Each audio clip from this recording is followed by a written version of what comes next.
कि आज 193 के तहत देश को लेफ्ट विंग एक्सट्रीमिज्म से मुक्त करने के प्रयासों पर इस चर्चा पर मुझे बोलने की अनुमति दी, इसलिए मैं आपका धन्यवाद अदा करता हूँ।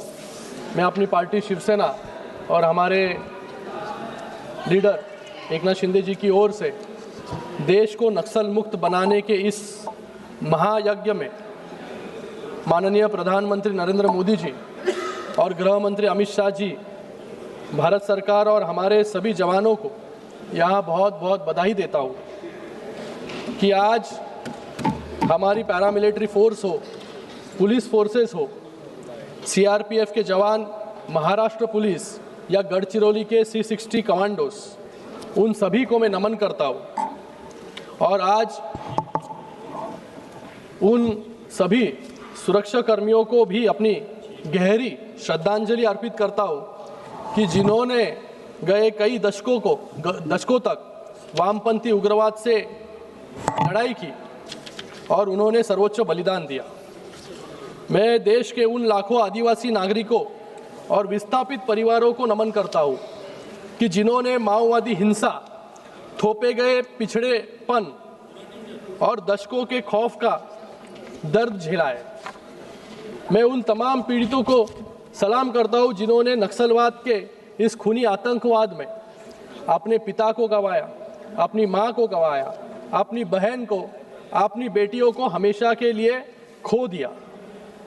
आज इस चर्चा की शुरुआत हो रही है। माननीय गृह मंत्री जी ने 1 साल पहले सदन में कहा था कि 31 मार्च 2026 के पहले इस भारत से पूरे नक्सलवाद को खत्म करने का काम यहाँ पर करेंगे। और आज 31 मार्च के पहले एक दिन पहले यहाँ पर हम लोग इस सदन में चर्चा कर रहे हैं। मुझे लगता है एक डेडलाइन तय करके उसके ऊपर उसके पहले एक दिन पहले इस सदन में चर्चा करने के लिए भी हिम्मत लगती है। वो आज हिम्मत जो है गृह मंत्री अमित शाह जी ने यहाँ पर दिखाई है। आज 30 मार्च है। 31 मार्च तक इस देश से किस प्रकार से माओवाद, नक्सलवाद को कम करने की कोशिश हमारे सरकार ने की, इसका मुझे लगता है कि संपूर्ण ब्यौरा गृह मंत्री जी देंगे। मैं आज यहाँ पर विपक्ष के उन आलोचकों को यहाँ पर कहना चाहूँगा कि आपके लिए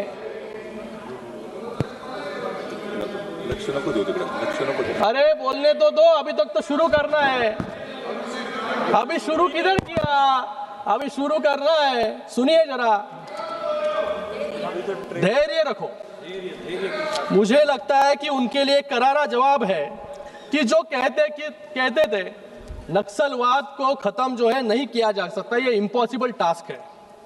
रेड कॉरिडोर जो इनकी ही बदौलत इतने सालों तक पनपी, वो रेड कॉरिडोर समय सीमा के खत्म नहीं हो सकता।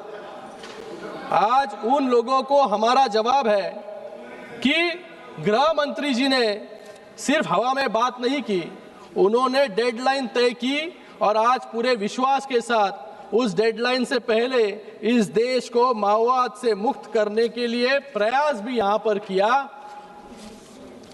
अगर 4-5 दशक पहले इन्होंने ये जिम्मेदारी अगर निभाई होती कि जो रेड कॉरिडोर जिसकी शुरुआत एक छोटे से गांव से हुई, 1967 में पश्चिम बंगाल के नक्सलबाड़ी एक छोटे से गांव का आंदोलन आने वाले 4 दशकों में एक छोटे से गांव से निकलकर 12 राज्यों तक पहुंचा और 200 डिस्ट्रिक्ट जो है इसके शिकार हुए।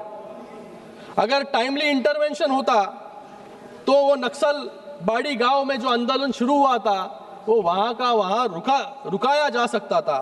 लेकिन पूरा रेड कॉरिडोर यहां पर बना। क्यों ये रेड कॉरिडोर बना? क्योंकि सरकार के प्रति विश्वास की घोर कमी थी। कांग्रेस सरकार ने उस समय आदिवासियों के लिए, पिछड़ों के लिए जो सुविधा देनी चाहिए थी वहां पर वो सुविधा नहीं दी, कुछ नहीं किया, जिसमें हमारे गरीब किसान और आदिवासी पिछड़े भाइयों को हथियार उठाने पर मजबूर होना पड़ा। वो समय था जब आदिवासियों पर अत्याचार होता था, उन्हें नक्सलवाद की आंख में झोंका जाता था। लेकिन आज यह समय है कि एक आदिवासी महिला आज देश के सर्वोच्च संवैधानिक पद पर राष्ट्रपति के रूप में विराजमान है। ये फर्क उनके सरकार के कार्यकाल का और हमारी सरकार के कार्यकाल का है। हमने आदिवासियों, दुर्बलों को, पिछड़ों का फिर से विश्वास वापस जीता है। हमने उनके हाथों से बंदूकें छीनकर उन्हें सशक्त किया है। आपकी सरकार ने अपनी मजबूरियों के चलते इस देश को रेड कॉरिडोर दिया, लेकिन मोदी सरकार ने अपनी मजबूत इच्छा शक्ति से रेड कॉरिडोर को खत्म किया और देश को ग्रोथ कॉरिडोर देने का काम यहाँ पर किया। जिस ग्रोथ कॉरिडोर में इंडस्ट्रियल कॉरिडोर हो, फ्रेट कॉरिडोर हो, इकोनॉमिक कॉरिडोर हो, डिफेंस कॉरिडोर हो, आज नया रास्ता दिया है। अगर उस समय की सरकार ने टाइमली इंटरवेंशन किया होता तो ये बीमारी वही खत्म हो सकती थी, लेकिन ऐसा नहीं हुआ, क्योंकि आपकी सरकार मजबूत नहीं, मजबूर थी। और आपकी मजबूरी क्या थी? लेफ्टिस्ट आइडियोलॉजी वाले दलों के साथ आपकी कोलिशन गवर्नमेंट आपकी मजबूरी थी। नक्सलिज्म से लड़ने में पॉलिटिकल विल की कमी आपकी मजबूरी थी। पॉलिसी पैरालिसिस आपकी मजबूरी थी। इसलिए आप जो नक्सलवाद एक गांव से बढ़ा, वो 200 जिलों तक पहुंच गया, उसको रोकने में आपकी नाकामयाबी थी। आपकी कमजोर नियत के कारण 45 साल पहले उठा हुआ आंदोलन 12 राज्यों और 200 से अधिक जिलों तक फैल गया और देश में एक रेड कॉरिडोर बन गया। एक समय था जब नक्सलाइट्स गर्व से कहते थे कि हमारा राज्य पशुपति से तिरुपति तक था। अध्यक्ष महोदय, विपक्ष की इन कमजोरियों का फायदा सिर्फ देश के भीतर ही नहीं बल्कि हमारे पड़ोसी मुल्क पाकिस्तान ने भी उठाया। वेस्ट बंगाल के डीजीपी 2012 में उन्होंने जब नक्सल प्रभावित इलाकों के chief secretary, DGP, SP, CP इनसे बात की, तब उन्होंने उसमें खुलासा किया कि माओवादियों ने ओवरग्राउंड रेडिकल्स और बैन हो चुके आतंकी संगठन सिमी के स्लीपर सेल्स के जरिए पाकिस्तान की खुफिया एजेंसी आईएसआई के साथ एक डेडली अलायंस बना लिया था। अध्यक्ष महोदय, आईएसआई, सिमी और नक्सलवाद का ये नेक्सस हमारे देश में खुलेआम अपनी जड़ें जमा रहा था। देश के अंदर से देश को खोखला करने का काम यहाँ पर चल रहा था, विदेशी साजिश चल रही थी। लेकिन हमारे देश का दुर्भाग्य यह रहा कि कांग्रेस की सत्ता थी और उन्होंने देश की सुरक्षा के साथ समझौता करने का काम यहाँ पर किया। एक तरफ कश्मीर में ऐतिहासिक पाप इन्होंने किया, दूसरी तरफ नॉर्थ ईस्ट और पंजाब में उग्रवाद बढ़ रहा था और जंगल में नक्सलवाद बिना किसी खौफ के पनप रहा था। मुझे लगता है कि ये पूरे तरीके से हमारे देश के संप्रभुता पर हमला था। कांग्रेस के इस कमजोर इच्छा शक्ति के कारण हमारे निर्दोष नागरिक और पुलिस कर्मियों को अपनी जान गंवानी पड़ी। लेकिन मैं आज इस सदन में गर्व से कह सकता हूं कि पिछले 11 सालों में हमारी सरकार ने कांग्रेस के पैदा किए हर बीमारी का एक एक करके इलाज किया। जिस कांग्रेस ने 2014 तक देश की इकोनॉमी को फ्रेजाइल 5 में धकेल दिया था, आज हमने उसी भारत को दुनिया की फास्टेस्ट 5 इकोनॉमी बना दिया।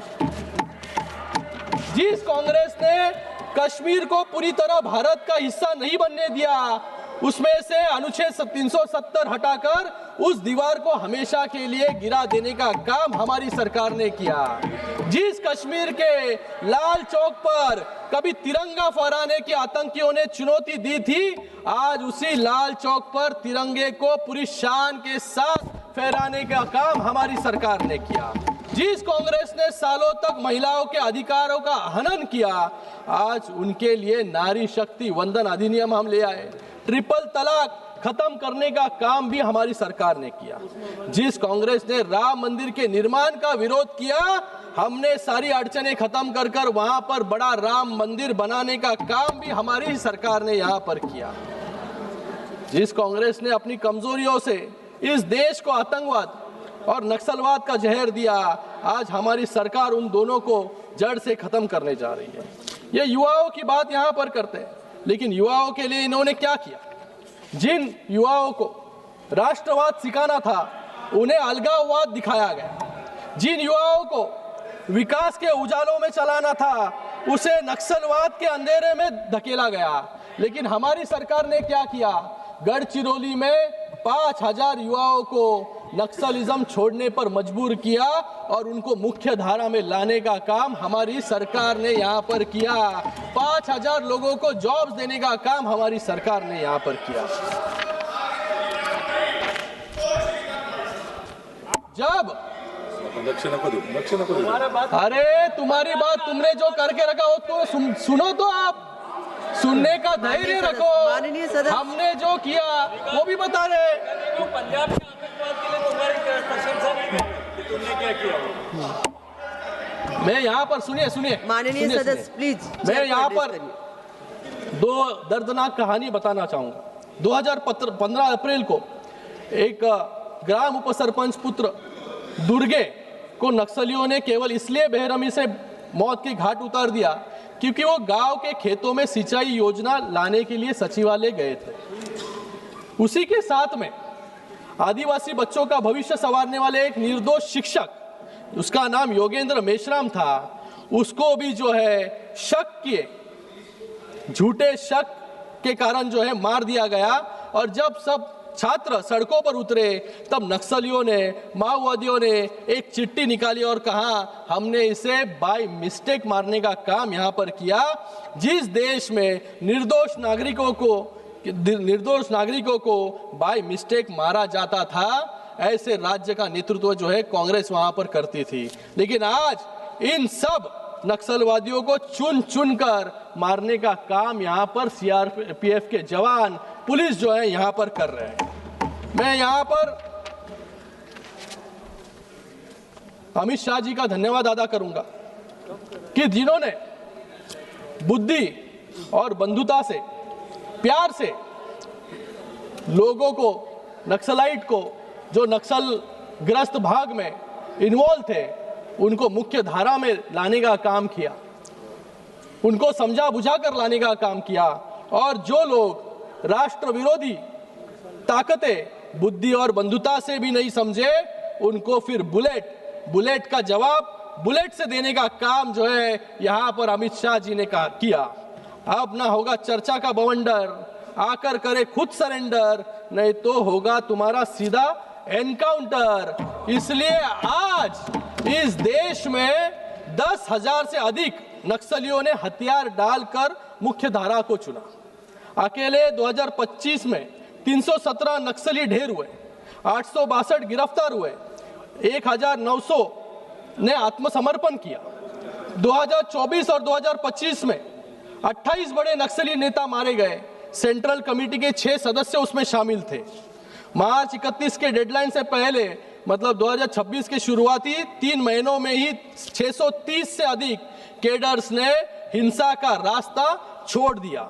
ये आंकड़े गवाह है कि अमित शाह जी के नेतृत्व में नक्सल मुक्त भारत का संकल्प अब हकीकत बन रहा है। बुलेट से बैलेट तक का सफर हमने यहाँ पर देखा है।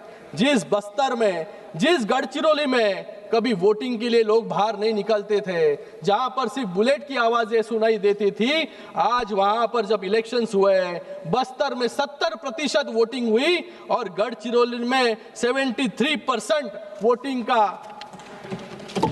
जो है वहां पर हुई। ये फर्क है, ये सफर है बुलेट से बैलेट तक का। आज जम्मू कश्मीर में 370 उखाड़कर फेंकने का काम जो है हमारी सरकार ने यहाँ पर किया। पूर्वोत्तर में दशकों पुराने उल्फा और बोडो विवादों को ऐतिहासिक शांति समझौता से सुलझाने का काम भी हमारे ही सरकार ने किया। यह है दृढ़ इच्छा शक्ति। ये दृढ़ इच्छा शक्ति के कारण जो है ये संभव हो पाया है। अलग अलग मुझे लगता है कि आज जब हम यहाँ पर चर्चा कर रहे हैं तो 31 मार्च 2026 का दिन भारत के लिए एक इतिहास में स्वर्ण अक्षरों में दर्ज होने जा रहा एक ऐसा पल है जहां पर अंतरिक्ष सुरक्षा का सबसे बड़ा खतरा, जिसको हमेशा के लिए दफन करने का काम जो है हमारी सरकार यहां पर करेगी। आज यहां पर हमारी सरकार ने क्या किया? जिस नक्सल ग्रस्त भागों में समांतर सत्ता खड़ी कर ली थी, जहां पर पैरेलल इकोनॉमी चल रही थी, जहां पर 1500 करोड़ का विशाल वॉर चेस्ट निर्माण हुआ था, जहां पर निजी हथियारों की फैक्ट्री तक स्थापित हो गई थी, जब अल जजीरा ने अंतरराष्ट्रीय मीडिया ने भी यहां पर कहा था कि कुछ भाग जो भारत में है वो लिबरेटेड जोन्स घोषित कर दिए गए थे, मतलब भारत के अंदर ही लिबरेटेड जोन्स, ऐसा काम जो है तब के सरकार के दौरान हो रहा था। लेकिन हमारी सरकार 2014 में आई, हमने स्ट्रैटेजी बदली, फ्रैगमेंटेड अप्रोच रिएक्टिव अप्रोच से बदलकर प्रोएक्टिव अप्रोच अपनाया, इंटीग्रेटेड और स्ट्रैटेजिक अप्रोच को इंप्लीमेंट किया। इसलिए आज जीरो टॉलरेंस, मिनिमम वायलेंस और गुड गवर्नेंस के सिद्धांतों पर इस समस्या के जड़ पर प्रहार करने का काम हमारी सरकार ने किया।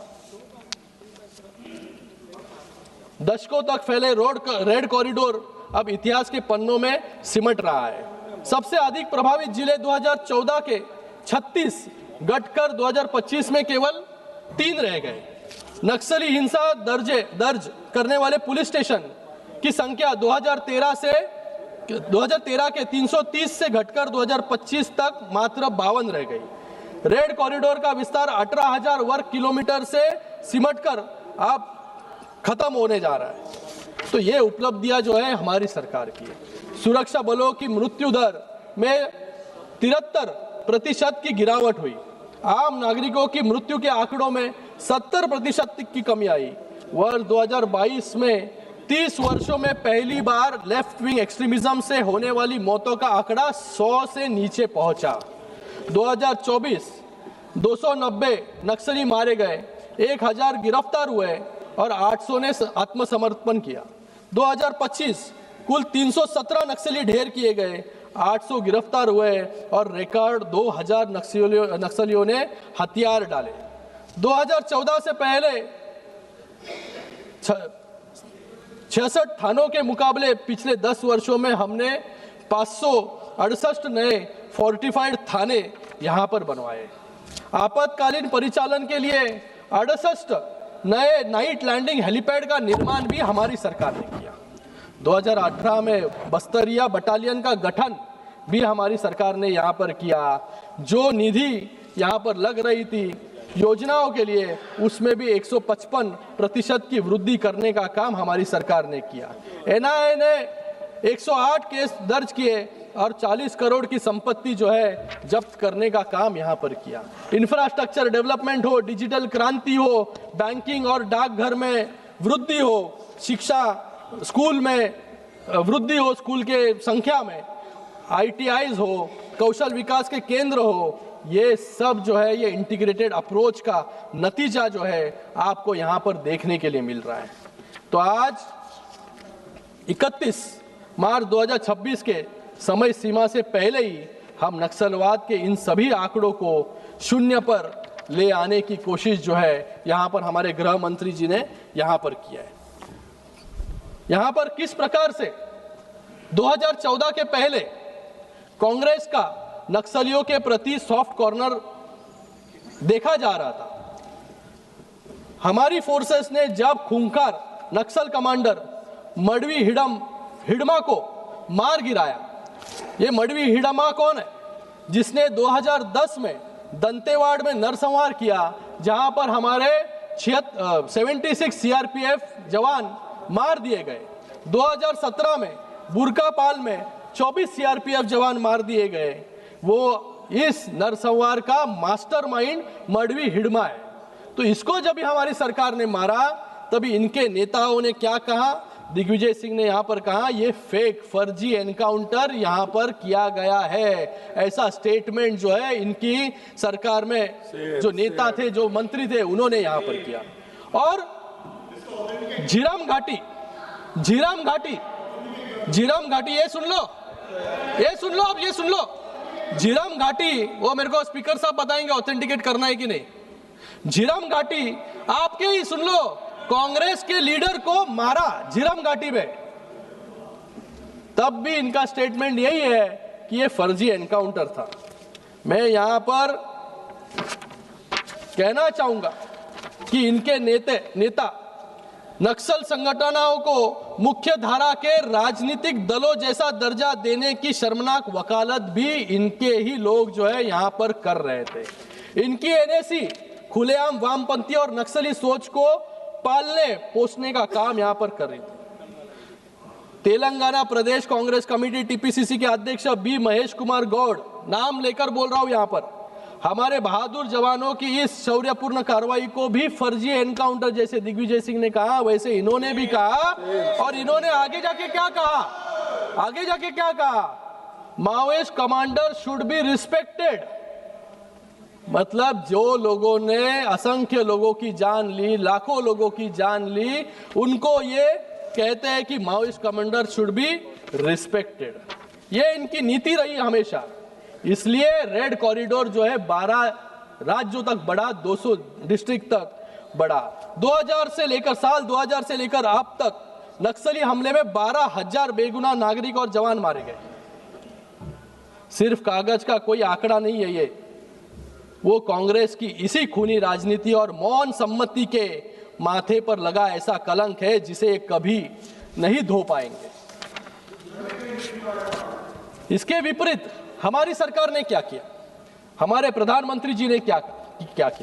जो प्रधानमंत्री जी संघ प्रचारक भी रहे, जो नॉर्थ ईस्ट में ज्यादा से ज्यादा समय उन्होंने व्यतीत किया, पूरे देश में मुख्यमंत्री प्रधानमंत्री होने के पहले वो घूमे, उनके अनुभव के कारण जो नॉर्थ ईस्ट में उग्रवाद इंसर्जेंसी थी वो 64% कम हुई।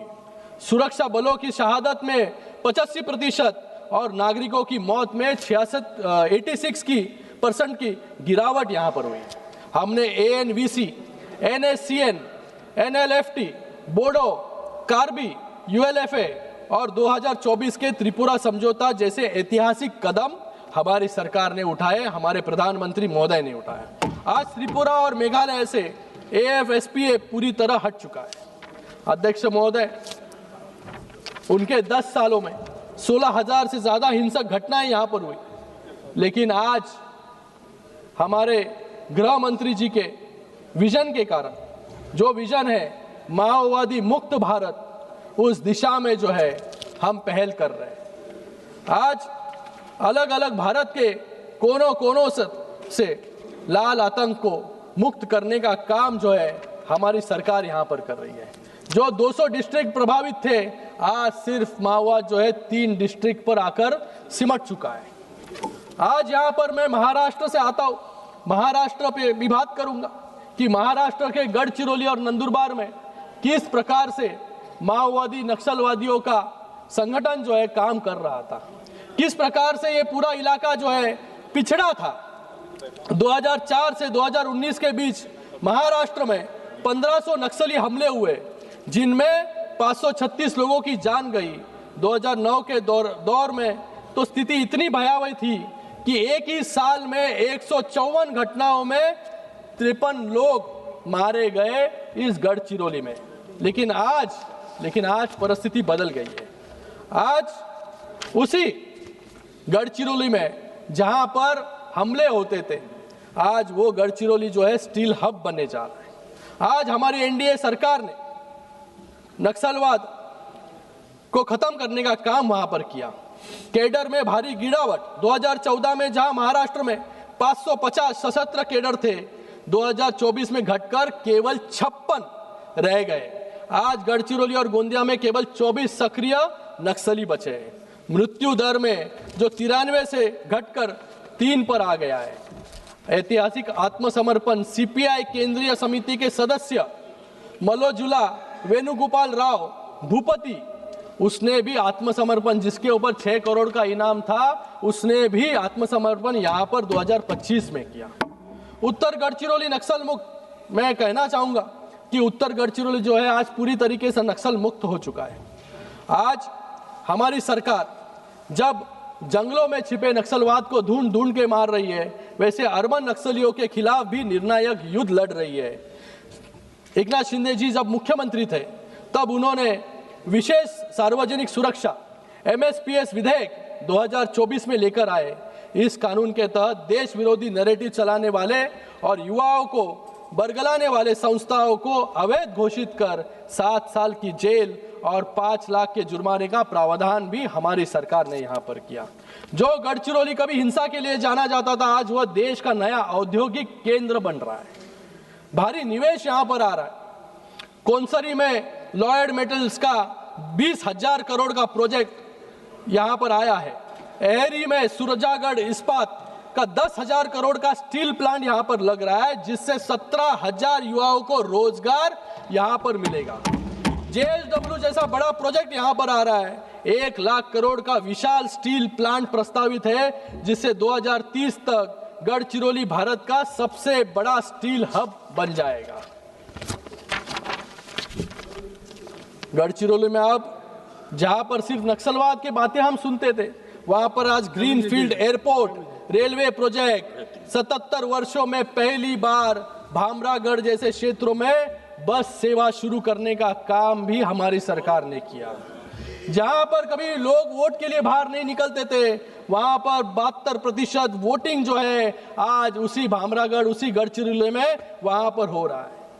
आज टाटा टेक्नोलॉजी के सहयोग से गढ़चिरौली में एक अत्याधुनिक प्रशिक्षण केंद्र IIIT शुरू किया गया है। 4,800 छात्र को यहां से स्किल ट्रेनिंग दी जाएगी। लाड़की बहन योजना जो हमारी सरकार ने महाराष्ट्र में शुरू की, उसका भी फायदा इस क्षेत्र में हुआ। जल जीवन मिशन के तहत 91% घरों तक नल कलेक्शन यहाँ पर पहुंचा।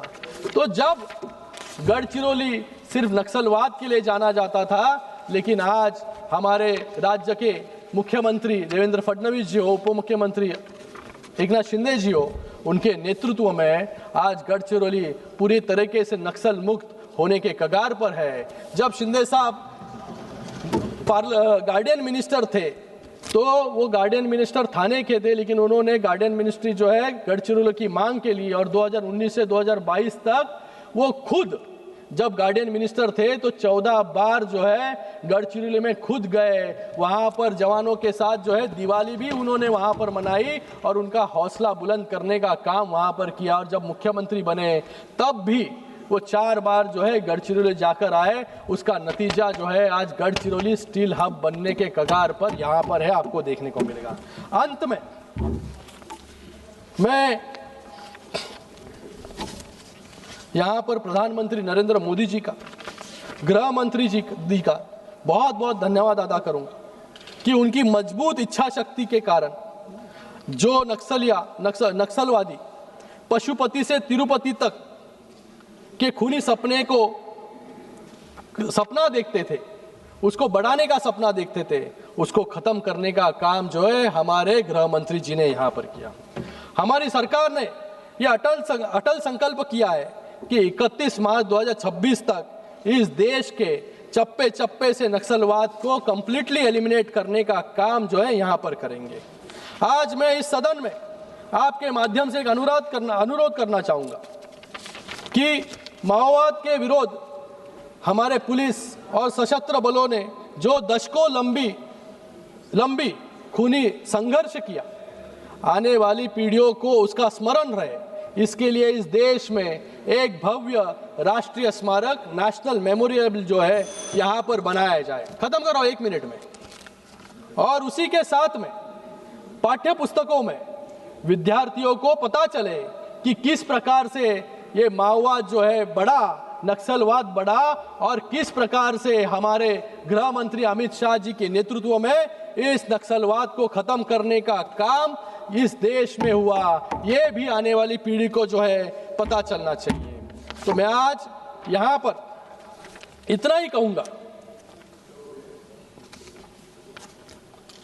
कहूंगा कि आज नरेंद्र मोदी जी और अमित शाह जी के नेतृत्व वाले कालखंड में ना रहेगा माओवाद, ना रहेगा जातिवाद, ना रहेगा आतंकवाद और ना रहेगा अलगाववाद। इस देश में सिर्फ और सिर्फ एक ही वाद रहेगा, वो है राष्ट्रवाद, राष्ट्रवाद और राष्ट्रवाद। मैं आज मेरा भाषण जो है कुछ पंक्तियों के साथ खत्म करना चाहूंगा, जो भारत के सुरक्षित भारत की सबसे बड़ी हुंकार है। हिंसा की दहशत मिटाकर शांति का नया सवेरा लाएंगे, हिंसा की दहशत मिटाकर शांति का नया सवेरा लाएंगे। इस देश के खिलाफ काम करने वालों का नाम, इस देश के खिलाफ काम करने वालों का नामो निशान मिटाएंगे। मोदी जी का नेतृत्व, अमित शाह जी का संकल्प और नए भारत की ललकार है। नक्सलवाद के वजूद पर ये भारत का अंतिम प्रहार है। धन्यवाद। इसी के साथ मैं नरेंद्र मोदी जी का और अमित शाह जी का तहे दिल से धन्यवाद अदा करता हूँ कि जो नक्सलवाद इतने सालों तक रेड कॉरिडोर बनकर पला बढ़ा, उसको ख़त्म करने का काम जो है हमारे होम मिनिस्टर अमित शाह जी ने किया।